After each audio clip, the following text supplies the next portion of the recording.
when you are contributing to others in some of the ways I described, and you are tending to the other person's needs, you are enhancing their life experience. You are the living proof that we human beings are good, collaborative, supportive, trustworthy. And by tending to their needs, you are helping that other person thrive in their life, even in the face of unfortunate circumstances. I don't like to argue, so I say nothing and fume for days. How do I set boundaries without sounding like a jerk? I hate the idea that I might accidentally offend somebody, so sometimes I'd just rather say nothing at all.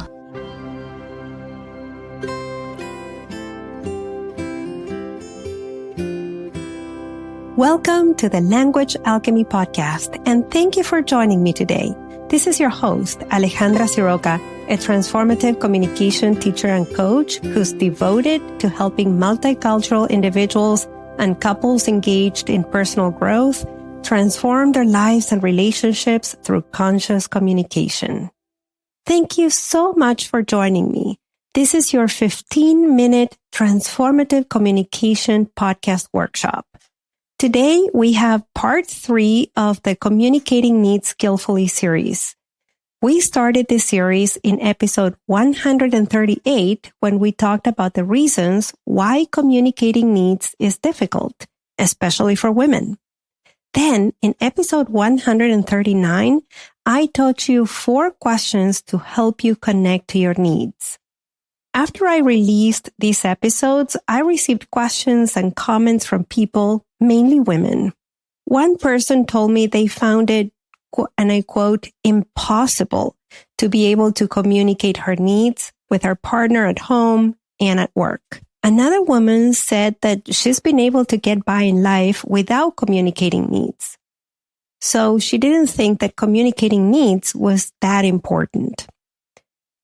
A third person said, Alejandra, in a perfect world, I may be able to communicate my needs. But in my real life, every time I try to communicate a need, it goes badly. I get a lot of pushback or I get into arguments. So why bother? I am so grateful to receive these questions and have real conversations about communication. So this is what I am going to address today. And by the way, if you're on my mailing list or you follow me at Language Alchemy on Instagram, this is how you can reach me and ask me questions or share your comments with me. Now, going back to this episode, today you'll hear about why it's crucial to communicate your needs and what happens when you don't communicate them. So now let's dive in.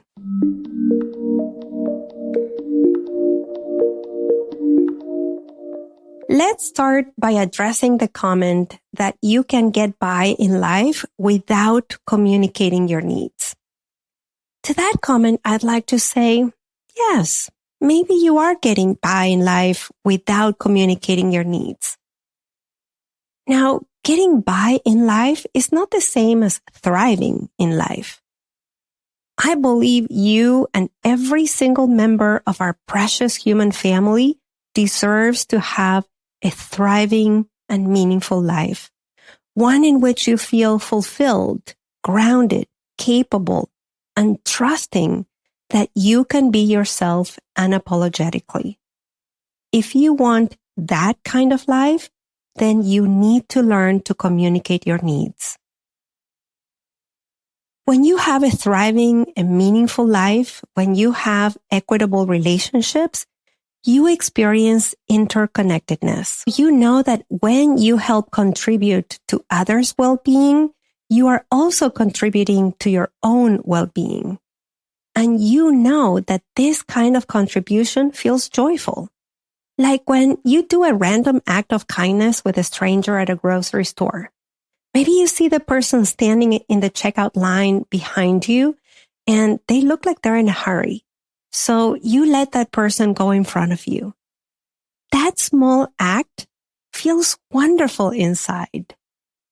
Or how about when you see a child falling from a bike, you go to help them and console them until their caregiver comes. You know that feels so good and tender inside.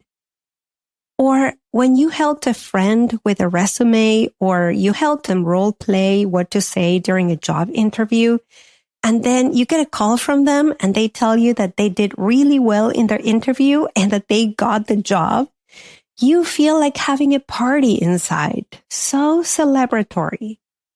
In all these instances, what happened is that you contributed to others by noticing they had a need, like a need for support, comfort, help. Your contribution to their lives is helping them do more than just get by in their lives. Yes, because when you are contributing to others in some of the ways I described, and you are tending to the other person's needs, you are enhancing their life experience. You are the living proof that we human beings are good, collaborative, supportive, trustworthy. And by tending to their needs, you are helping that other person thrive in their life, even in the face of unfortunate circumstances.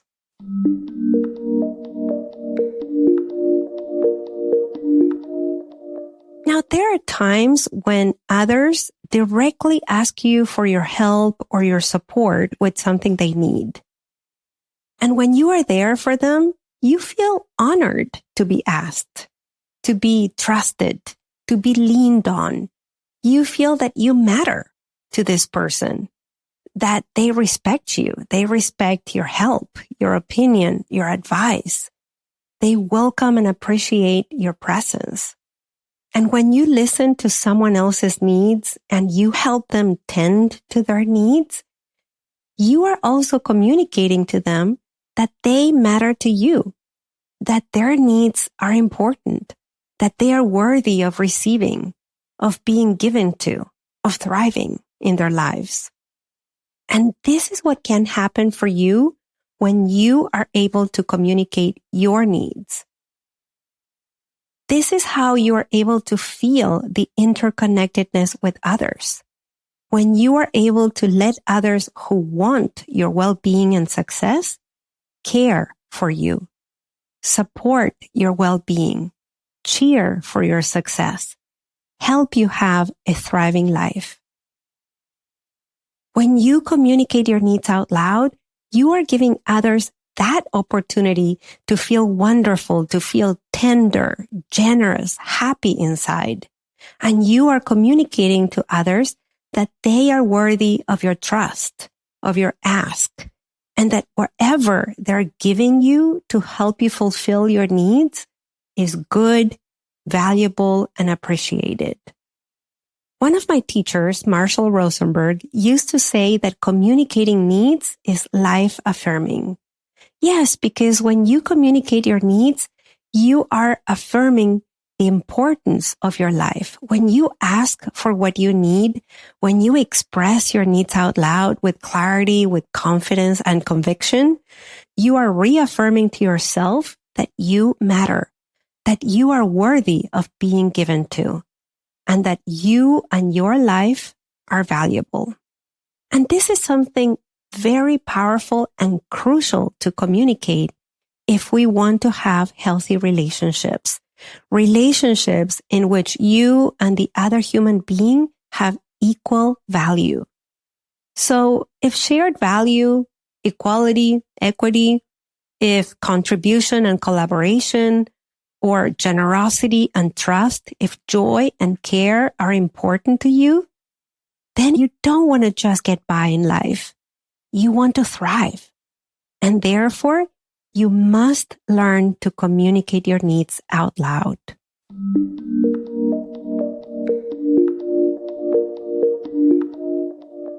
On the flip side, what happens when you don't communicate your needs out loud? This is a topic that we've explored in my recent group coaching program, when we talked about the disadvantages of keeping our needs to ourselves and not communicating them skillfully. With the group, we talked about 3 main disadvantages. The first one has to do with what we are communicating to ourselves when we don't communicate our needs out loud. When our MO is to keep our needs to ourselves, we are most likely having not only negative beliefs about needs, but also negative beliefs about ourselves. Most of these beliefs have to do with the idea that we are not enough or that we are not deserving to have our needs met. So, in a sense, we're communicating to ourselves that we are inferior. Conversely, we may believe that we should not have needs and that we should be above our needs, or else we would be too needy, too much, too vulnerable, and that that's not okay. So when we don't communicate our needs, and what we end up doing there is that we end up denying our needs. These negative beliefs can create a sense of superiority from others. Whether these beliefs lead us to feel inferior or superior, these negative beliefs erode our self-esteem and our confidence. That is to say, our own trust in ourselves. And they lead us to unhealthy dynamic in our relationships. And this is a tragic disadvantage.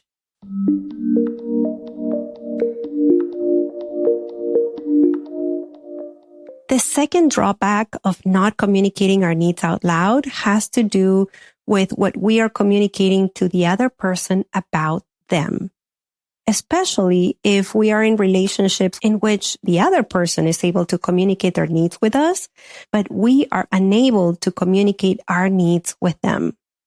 In that case, what we are communicating to them is that they're not trustworthy, that we doubt their capacity to support us in meeting our needs.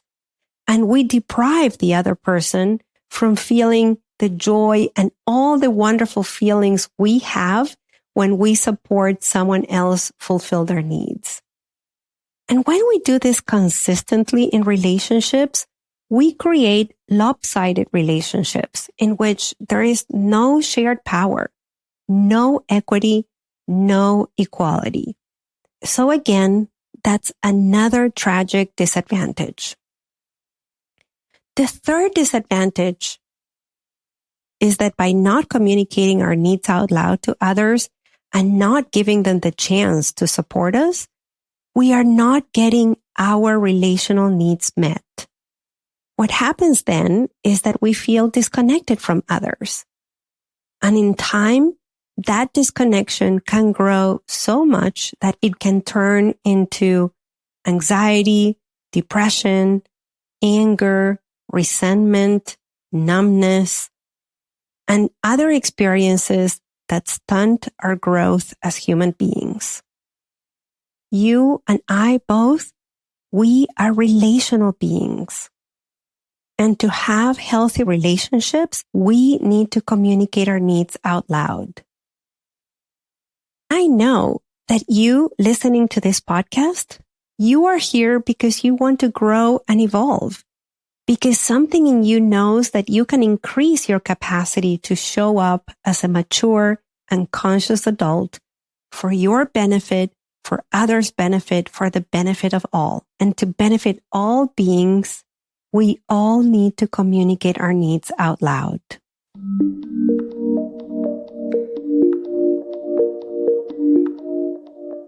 Now, if after listening, you realize how beneficial it would be for you, for the people in your life, and for your relationships, when you're able to communicate your needs with clarity, confidence, and conviction, I can help you do that.